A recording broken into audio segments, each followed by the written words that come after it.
எழுதும் கடிதமே. பொன்மணி உன் வீட்டில் சௌக்கியமா?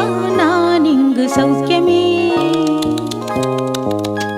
உன்னை எண்ணி பார்க்கையில் கவிதை கொட்டுது, அதை எழுத நினைக்கையில் வார்த்தை முட்டுது.